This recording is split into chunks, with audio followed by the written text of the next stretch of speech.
नमस्कार बच्चों, आओ पढ़ें यूट्यूब चैनल में आप सभी का स्वागत है। जैसा कि आप लोगों को पता है, हमने कक्षा 9 के आधार पर, जी हाँ, कक्षा 9 के आधार पर संधि पढ़ना प्रारंभ किया था। हमने प्रारंभ किया था कक्षा 9 के आधार पर, लेकिन ये सिर्फ कक्षा 9 में नहीं, इससे बाहर भी, इससे पहले भी आप लोगों ने पढ़ा होगा, जाना होगा। इसी संदर्भ में हमने संधि की जो पिछली क्लासें बनाई हैं, उनमें आपने संधि के बारे में जाना और संधियों के भेद के साथ साथ स्वर संधि के दो भाग, दो रूप, दीर्घ संधि और गुण संधि के बारे में भी जाना।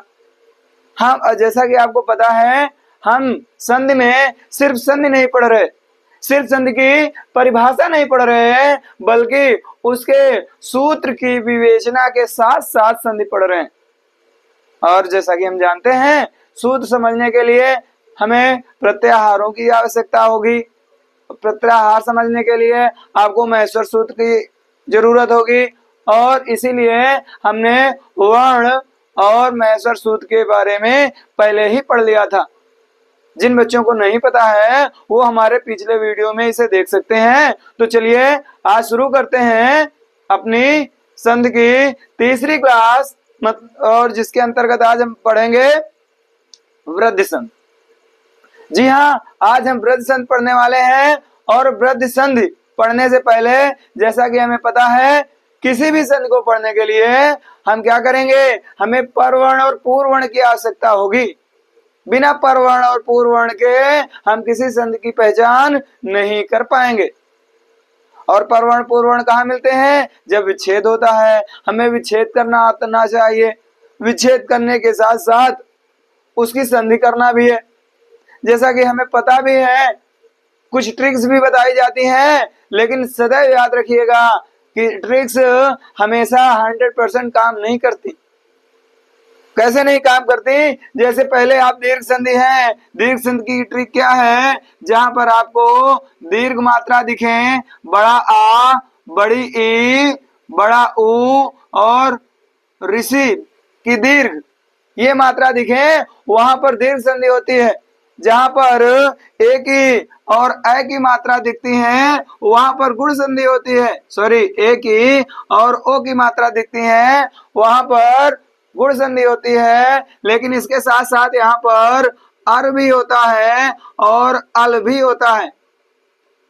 किंतु हमेशा याद रखिए, ये हमेशा काम नहीं करेंगी। कुछ ऐसे एग्जाम्पल्स मिल जाते हैं जहां पर ये फेल हो जाते हैं। जैसा कि आप आओगे, गुण संधि में आओगे, अभी तो हमने गुण संधि पढ़ा ही नहीं है।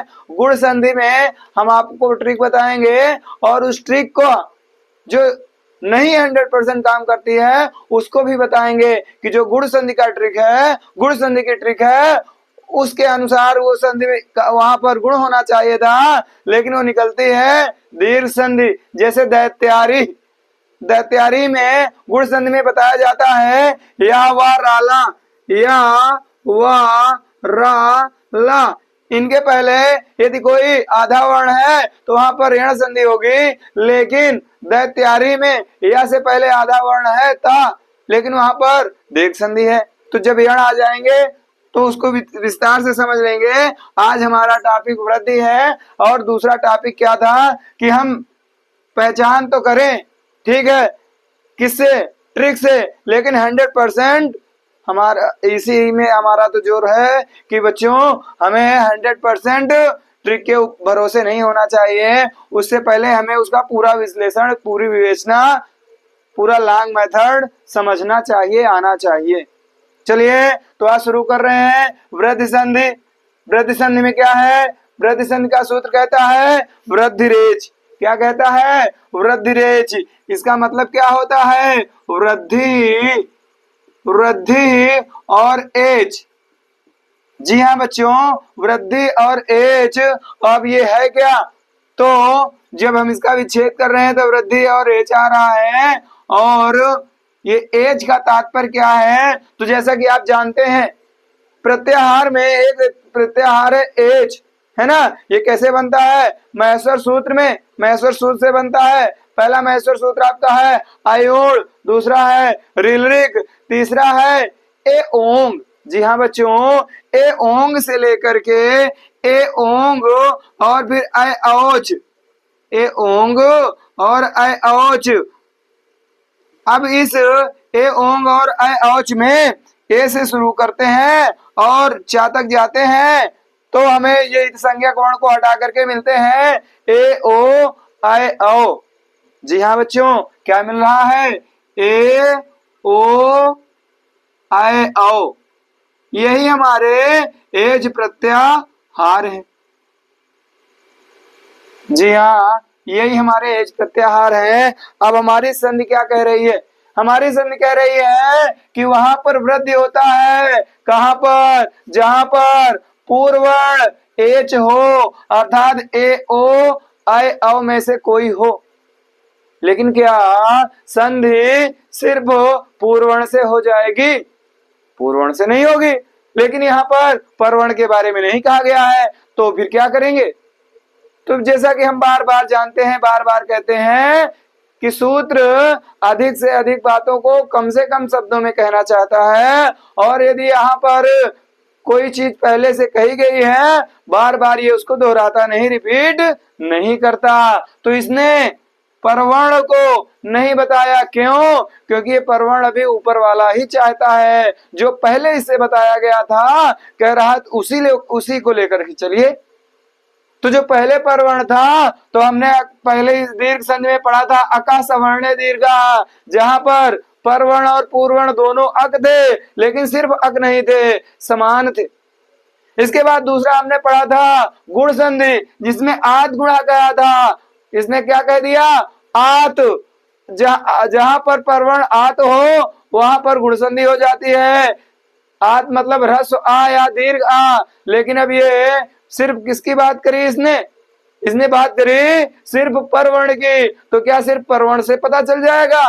नहीं पता चलेगा। फिर पूर्ववर्ण लाएंगे। कहां से लाएंगे? जो ऊपर से ले लिया गया था। ऊपर अक कहा गया था, यहाँ ले लिया गया, लेकिन आ के साथ जब आ रहा था अग का, तो वो दीर्घ की कंडीशन पूरी कर रही थी। तो इसलिए जो बिना कहे ऊपर से ले लिया गया, तो जो बिना कहे नहीं लेना चाहिए उसको छोड़ भी दिया जाएगा। तो हमने वो आ छोड़ दिया था, तो हमें क्या मिला था? असमान वर्ण मिल गया था, असमान अग प्रत्याहार मिला था। तो कौन कौन से थे? ई उ और री री, ये 4 वर्ण थे। अब यहाँ पर जब वृद्धि संधि की बात हो रही है, तो इसमें जब सिर्फ आपको बताया जा रहा है किसका? इसमें बताया जा रहा है पूर्ववर्ण का, परवर्ण का नहीं कह रहा है। तो जैसे पीछे पूर्ववर्ण नहीं बताया गया था, सिर्फ परवर्ण बताया गया था। पूर्ववर्ण हमने दीर्घ संधि से ले लिया था। अब यहाँ पर परवर्ण बदल रहा है, तो हम परवर्ण तो बता दिया गया, सॉरी परवर्ण नहीं बता रहा है, पूर्ववर्ण बता रहा है। पूर्ववर्ण बदलना है तो पूर्ववर्ण तो कह दिया एच, लेकिन परवर्ण नहीं कह रहा है, तो परवर्ण हम ऊपर से ले लेंगे। और जब परवर्ण ऊपर से ले रहे हैं, तो हमें परवर्ण क्या मिल रहा है? हमें परवर्ण वही आत मिल रहा है, आद, है ना। तो ये आत मिल रहा है, तो आत में क्या आया? ह्रस्व या दीर्घ आ आया। जब ह्रस्व और दीर्घ आ के पश्चात पूर्ववर्ण में, इसको हमने यहां से ले लिया और इसने तो कह दिया कि पूर्ववर्ण में ए ओ ऐ औ होना चाहिए। तो जब हमने देखा ह्रस्व या दीर्घ आ के पश्चात ए ओ ऐ औ था, तो वहां पर वृद्धि संधि हो गई है। अब वृद्धि संधि क्यों हो गई है? क्योंकि ये वृद्धि संज्ञक वर्ण है। जैसा कि हमने पहले बताया था कि ह्रस्व आ ए ओ गुण संज्ञक वर्ण है, दीर्घ आ ऐ औ ये वृद्धि संज्ञक वर्ण है, और इनके यहाँ पर होने की वजह से इस संधि का नाम वृद्धि संधि कर दिया गया है। ठीक है। जैसा स्वभाव, हमारा नाम तो कुछ और होता है, लेकिन जैसा हमारा स्वभाव होता है, जैसा व्यवहार होता है, लोग हमें वैसा निक नेम दे देते हैं। इसी प्रकार इनके स्वभाव के कारण, इनके रूप के कारण, इनके व्यवहार के कारण इन संधियों का नाम हो गया है। वहां पर गुण संज्ञक वर्ण आ रहे थे तो उसका गुण संधि नाम था, यहाँ पर वृद्धि संज्ञक वर्ण आ रहे हैं तो ये वृद्धि संधि हो गई। आप परिभाषा देखते हैं।